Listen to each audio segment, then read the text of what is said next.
Gosh, the scripture today is just one passage among others in the lectionary, a group of scriptures that all have a common theme.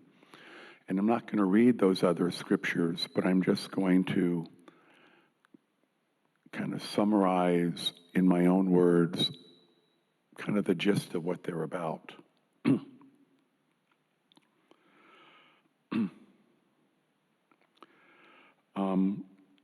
In the Old Testament, the lectionary reading for today is from the book of Exodus. In the passage, it's basically about how during the Exodus, the people missed Egypt. They were slaves in Egypt, but they were out in the wilderness, and they were worried about their food security and their water security, and they thought maybe they had made a wrong choice to leave Egypt. So they complained, and God heard them and promised them food security and water security for the long term. In another alternate Old Testament readings from the book of Jonah. And in that passage, Jonah is angry because God has told him that he's not going to destroy Nineveh after all. And that really angered Jonah, because he thought if anybody deserved to be wiped out, it was these people. But God reminded him that thousands of people lived there who had recently repented. In one of the psalm readings, we're reminded that when the people needed help, they went to God who was strong and who provided for them. He did it in the past, and he'll do it even now if we ask. In another one of the psalm readings, there's this one verse that is a real standout. The Lord is gracious and full of compassion, slow to anger, and of great mercy. In the gospel reading, we read the passage about, and you'll be familiar with this, many of you. It's the story about how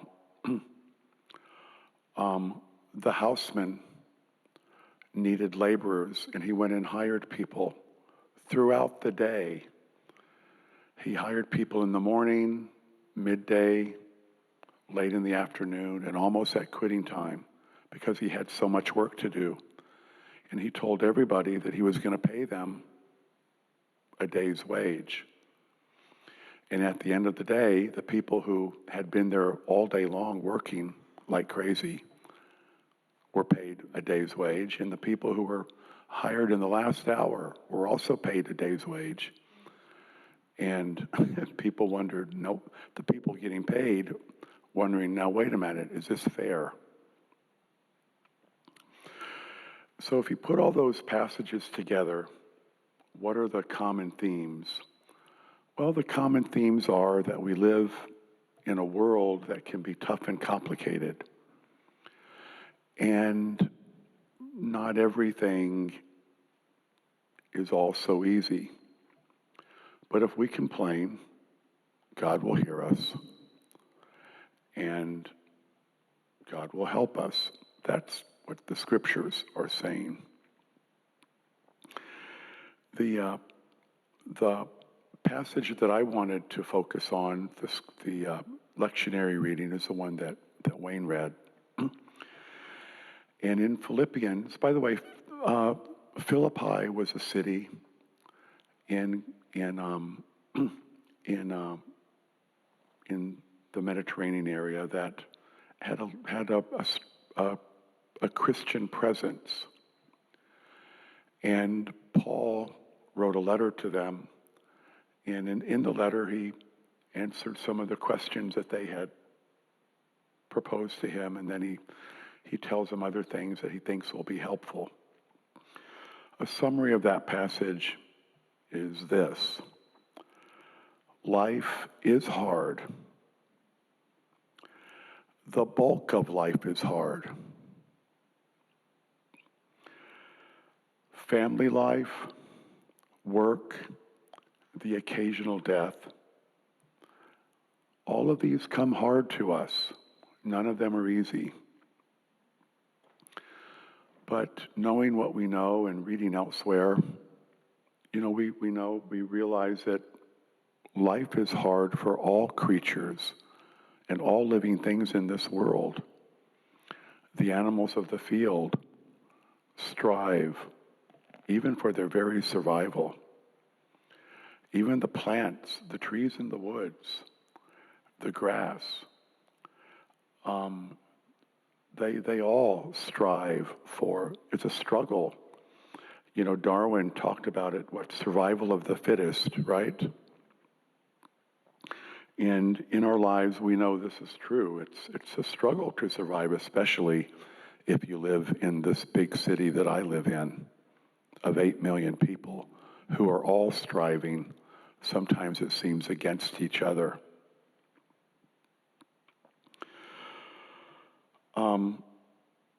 And it's true. We have to make tough decisions. Sometimes we have to decide between goods. Sometimes we have to decide between subpar choices. Sometimes the right thing that we must choose is the most costly of all of our choices. But we live not alone on this island. That which is good for you is surely also good for me. And sharing is caring.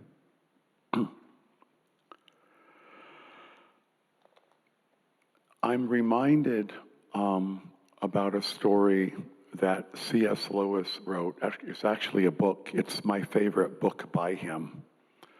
It's the book Till We Have Faces. I'll be honest with you, I liked reading the Chronicles of Narnia and the Screwtape Letters, but I don't think those are his best writing. I actually don't think that as a writer he's all that gifted. I think he knows how to tell a good story, but the language itself for me is just not quite there. But the book he wrote, Till We Have Faces, completely redeems him for myself. And it's not a book like all his other books. It's very, very different. He's really just kind of interpreting, rewriting a Greek myth. And the book begins where there is a young woman who is, at first you don't know who she is. We later learn that she's an heir to the throne. But she is thought to be so ugly by her father that her father makes her wear a veil to hide her ugliness from him. And after a while, people who didn't know what she looked like without the veil think that, well, surely she must be hiding vast beauty, because her character and her strength of soul is so beautiful to them. But the book begins where this woman, this young woman, heir to the throne, she's in a grotto type area where the god is. And the god for them was this great, shapeless stone. No carvings, no anything on it. It's just a ragged, jagged stone. But it embodies the god for her and for her people. And she goes to this God with her complaint. And her complaint is about all the stuff in her life and all the weightiness of her life and all the things that she knows about her life that maybe all the other people, or not even her father or anybody knows. But she knows the gods know. And she also knows that if the gods will hear her complaint, if they're actually gods at all, then maybe they will help her. I think a lot of times in life, that's kind of where we are. Yes, we have goodness. Goodness is around us, and all of us have bits of goodness in our past. We can all tell good stories about our yesteryears, or even about things that happened in the past week, or maybe even yesterday. But we also have our frustrations, and we also are weighed upon by those weighty things in life that maybe we're not even sure what the gods can do about them, because they're so pervasive, they're so large, they're so final in what it seems like where they're headed. But, excuse me, but like the children of Israel, we can complain. Like the girl in the story, the young woman in the story, we can make our complaint to the gods and hope that we will be heard, and hope that they're there, and hope that they will help us. The last part of the scripture that Wayne read from, a summary of it would be, in my words, that one passage about live and speak in a way that is worthy of the gospel. I might reword it this way. Think and speak and live in a way that is gospel-like. Gospel-like. What does the word gospel even mean? The word gospel in Greek was euangelion. It meant good news. And it reminds me of a story, or actually a saying that one of my professors used to say, his way of describing what good news might look like in the real world. If there's not very much water, but you have found a clean, cold well, what will you do with that information?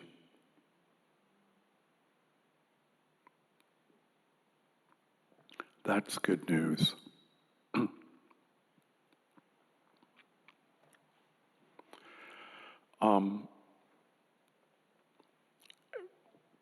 There's another, I mentioned the Chronicles of Narnia, and I'll kind of end with this. Sometimes we complain about things and about people, and it's hard for us to kind of know what to say or do sometimes about the people in our lives. How many of you read the Chronicles of Narnia? Do you remember there's one book and there's one scene, maybe it's the book The Last Battle, where a lot of the characters that you've met earlier in the books are coming to this gate. And right as they get to the gate, some of them pass through the gate, and some of them are veered off to the left or to the right. And a lot of the people who go through the gate are not people that we thought would make it through the gate. Darn it all. But there they go. So when we make our complaints to the gods, to God, we can be trustful. It's incumbent upon us to not tell God necessarily what all to do, but maybe just to make our complaint and see what God does. Thank you so much for inviting me to be with you here today. I'm sorry I could not speak very loudly, but it's always a pleasure to be with you here. I also give my greetings to all of you who are at home watching on Zoom. And I know some of you, you and I, we go way back from when I used to attend this church, St. Peter's. Those of you who are here, thank you for coming. And as you go out into the week,